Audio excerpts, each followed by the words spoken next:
முதலில் நான் கேட்பதற்கு பதில் கூறுங்கள். என்ன அது கேளுங்கள். ஊர் ஊர் சிரித்தது என்றால் என்ன அர்த்தம்? இதென்ன கேள்வி? ஊரில் உள்ள மக்கள் சிரித்தார்கள் என்று பொருள். ஸ்மார்ட் சிட்டி என்றால் என்ன அர்த்தம்? முதலில் மக்களை ஸ்மார்ட்டாக மாற்ற வேண்டும் என்கிறீர்களாகன. அதில் என்ன சந்தேகம்?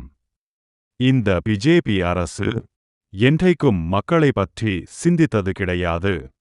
அப்படி அவர்கள் மக்களை பற்றி கவலைப்பட்டிருந்தால் 5 வருடத்தில் ஏழ்மையை போக்கியிருப்பார்கள். நீங்கள் சொல்வது நியாயம்தான். வல்லரசு என்றால் வலிமை மிகுந்த மக்கள் என்கிறீர்கள். ஆமா, பிஜேபியை பொறுத்தவரை பீரங்கி போடுற பெரிங்டன், மிசைல் டன், விமானம் டன், நீர்மூழ்கி கப்பல்ட்டு வாங்கி சேர்ப்பது தான் வல்லரசு. வேலை இல்லாத ரேஷன்ல அரிசி கோதுமை வாங்கி சாப்பிடும் 22 கோடி குடும்பங்களை வைத்துக்கொண்டு தட்ட வல்லரசு கனவு கேவலம் இல்லையா?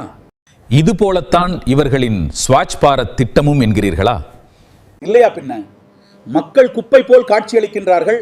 அவர்களின் வாழ்க்கை தரத்தை உயர்த்தாவிடில் அவர்களிடமிருந்து குப்பைதான் வரும். சுத்தப்படுத்தி மாளாதுங்கிறீர்களா? சரி, என்னதான் செய்ய வேண்டும்? மக்கள் பிரச்சனைகள் பற்றிய புரிதல் வேண்டும். அந்த புரிதல் இருந்தால்தான் அவற்றை தீர்க்க முடியும். மிக எளிதாக தீர்க்க முடிந்த விஷயங்களை இன்று வரை தீர்க்காமலே வைத்திருக்கின்றார்கள். எளிதாக தீர்க்க முடிந்த தீர்வு காணாமல் இருக்கும் ஒரு விஷயத்தை உங்களால் கூற முடியுமாற்ற? உதாரணமாக மயிலாடுதுறை மாவட்டத்தை எடுத்துக்கொள்ளுங்கள். இங்கு 90% பேர் விவசாய தொழிலில் ஈடுபட்டு வருகின்றனர். அதை தவிர அவர்களுக்கு வேறு பிழைப்பு வருமானம் இல்லாத நிலையில் அந்த தொழில் இலாபம் இல்லாமல் இயங்கி வந்தால் அந்த மக்களின் நிலைமை என்ன? ரொம்ப கஷ்டம்தான். வேறு தொழிற்சாலைகள் மற்றும் மூடப்பட்ட பட்டவர்த்தி சர்க்கரை ஆலை திறக்கப்பட்டு மக்கள் வாழ்வாதாரத்திற்கு வழி செய்ய வேண்டும் என்கிறீர்களா? அதுதான் இல்ல. இந்த விவசாய தொழில் இலாபம் இல்லாமல் நடப்பதால் தானே அந்த பகுதி நீண்ட நெருங்காலமாக பின்தங்கிய மாவட்டமாகவே உள்ளது.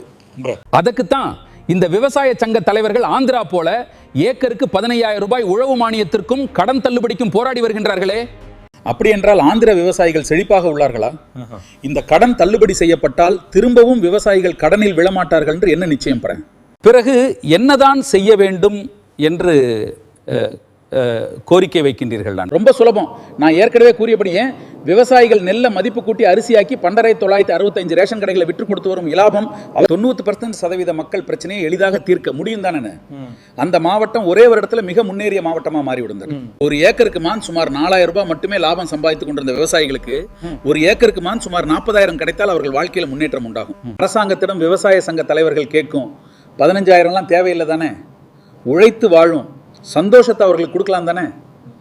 அதாவது மிக பின்தங்கிய மாவட்டத்திலிருந்து மிக முன்னேறிய மாவட்டமாக மாறன்னு அரசாங்கம் சிறிது கூட முயற்சிக்கவில்லை என்கிறீர்களா? ஆமா, அவர்களை மட்டும் குறை சொல்லி பயனில்லை. இதை விவசாய சங்க தலைவர்களோ இல்ல 3G 4G 5G என்று அடுக்குமொழி பேசும் அரசியல்வாதிகளும் அரசிடம் கொண்டு செல்லவில்லை. மக்களின் பிரச்சனைகளுக்கு தீர்வு என்ன என்று தெரியாமல் ஊழல் ஆட்சி நடக்கிறது, ஆகவே என்னிடம் ஆட்சியை கொடுங்கள் என்கிறார்கள். ஆமா, ஆட்சி மாற்றம் ஏற்பட்டால் காட்சி மாற்றம் ஏற்படுவதற்கு சாத்தியக்கூறுகள் மிகவும் குறைவு. காரணம், இவர்கள் நாட்டு மக்களின் பிரச்சனை மற்றும் அதற்கான தீர்வும் எதுவும் வைத்திருக்கவில்லை. அப்படி இருந்திருந்தால் இந்நேரம் மக்கள் இவர்களுடன் சேர்ந்து போராடி காட்சி மாற்றத்தை கொடுத்திருப்பார்கள். அதென்ன காட்சி மாற்றம்? ஆட்சி மாற்றத்தை தவறாக உச்சரித்து விட்டீர்களா? இல்ல, சரியா தான் கூறியிருக்கிறேன். ஒரு அரசியல்வாதிக்கு தேவை ஏழைகளின் கண்ணீர் மாறும் காட்சிப்பட.